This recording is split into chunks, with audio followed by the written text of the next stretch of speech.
A strike by UAW workers against General Motors is now in its second week, and it's starting to impact GM employees who are not involved in the demonstration. According to reports, facilities in the United States and Canada have been forced to temporarily lay off thousands of workers. The walkout is also starting to affect auto part suppliers, which produce components for the company's cars and their trucks. Joining us to discuss what is happening right now is President of the American Federation of Teachers, Randi Weingarten. She joined GM workers on the picket line yesterday. Great to see you, Randi. Yeah, great to be here. What's the mood there? You know, it's resilient. Yeah. And, you know, people are, they're unified.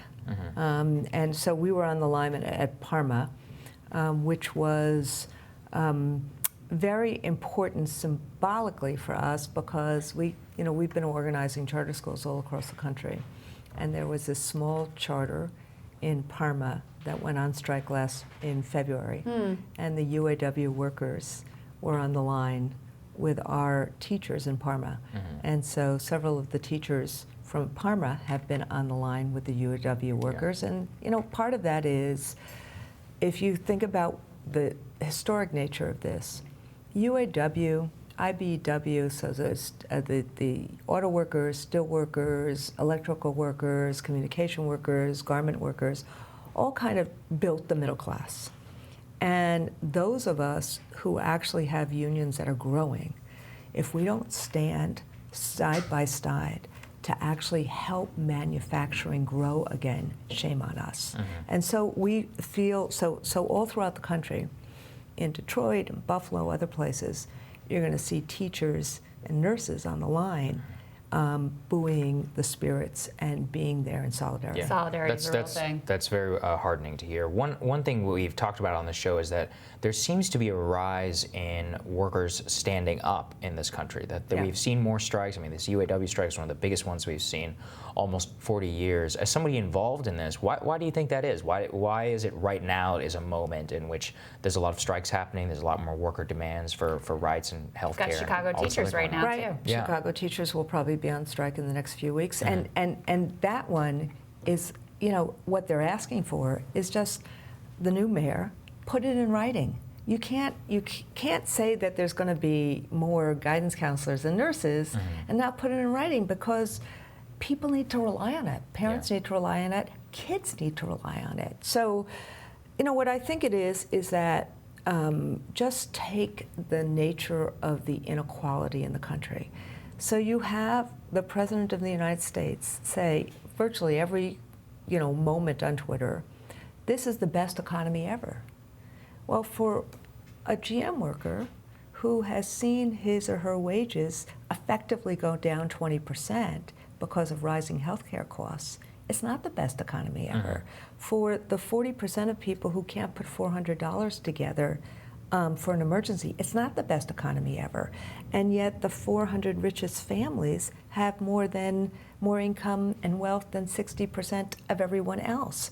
So there's a sense that says, wait a second, we built America where, like, I don't call it the Rust Belt, it should be called the Muscle Belt. It should be the manufacturing belt.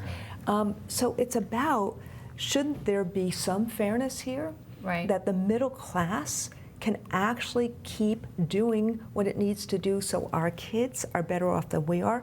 And frankly, millennials are not.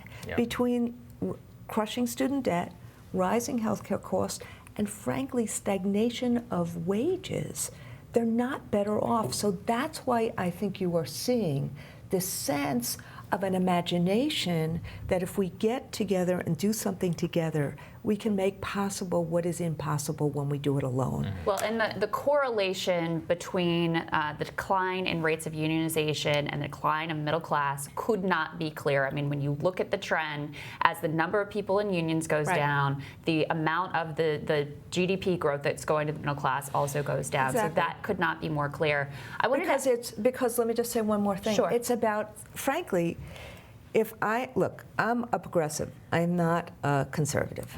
But if I was a conservative, I would actually want unions, because capitalism is only going to survive if workers actually have a check and balance in terms of that power. Right. And with the decrease of unions, what has happened is workers have less of a check and balance and they have less power. And you're seeing in the Gallup polling that the public gets it, and particularly younger workers get it with the rise of popularity of unions. That's very, very true. Sorry. No, that's a great point to make. I also wanted to ask you about one of the tactics that GM has used here is they've stopped paying for the health care of their workers. I mean, this is a great tactic to deplete the strike fund and try to break this strike and make it more difficult for people. So a lot of people looked at that and said, see, this is why we need Medicare for all. So that this cannot be a tactic that is employed against workers, and also so that all workers are on an even playing field and they're not being divided one against another. You wrote about Medicare for All, though, in Politico. Explain your view. So first off, what they did was obscene, was ridiculous, and it has backfired because actually there's more resilience and there's more of a sense of, oh yeah, GM is really a bad employer. And when people are that angry on the line, it's hard to actually find a way to bring people all back. It makes people more militant. It makes people more militant.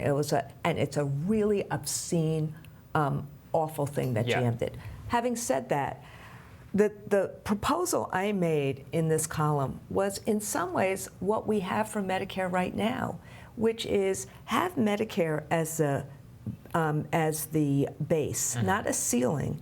And many of us have actually negotiated Medicare supplemental plans. Like teachers have Medicare supplemental plans or other types of things to actually ensure that the kinds of things that you want to make sure people have, they have. And so that's what I propose. What I'm concerned about right now is this, because I actually believe in Medicare for all.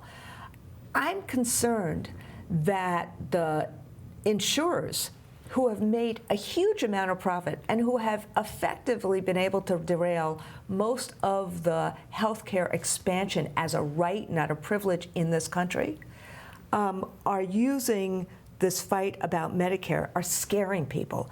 And so what we've seen in the last 2 years with this, frankly, the sabotage of the Trump administration, is that premium costs are now skyrocketing again. Right. Prescription drug costs are now skyrocketing again because there's nothing in the federal government that's trying to say, no, keep it down. Aren't those all reasons, though, that you just laid out? I mean, you're absolutely right. The amount that the health insurance industry will spend to keep the status quo in healthcare is beyond belief, right? The amount that they're willing to gouge consumers, the amount that they're willing to deny care to help their bottom line is absolutely obscene. Aren't those all reasons to fight to eliminate their influence in our system altogether? I think that we have to, look, I'm all for fighting to eliminate the influence of big pharma, of big insurance companies, and frankly of hospitals that gouge people. That's right. But at the end of the day, what's going to happen is, just like the other conversation we just had, we have to make sure that workers have more power and that workers have more choice. And the one thing I'm afraid of is that in many of the different plans, that if you have too short a horizon in terms of when insurance goes, you're taking things from people that people rely on right now. Just like, how are we going to make sure that there is that kind of universal health care? How do we make sure that there is access to good health care? And then if there are supplemental things that people want to do, including in employer health care plans, like we negotiated in New York City with the entire municipal labor force and the city of New York, then you try to do those things, because those things can get tailored differently in a way that doesn't cost everyone more money. We'll have to leave it there. Thank you so much for joining us. Randy, thank you. Always great to see you. Thank you. Coming up on Rising, a current member of Congress who very much supports the impeachment inquiry tells us why. And his thoughts on Press Secretary Stephanie Grisham's comment that House Democrats have, quote, destroyed any chance of legislative progress. Our conversation with Democratic Congressman Ted Lieu next.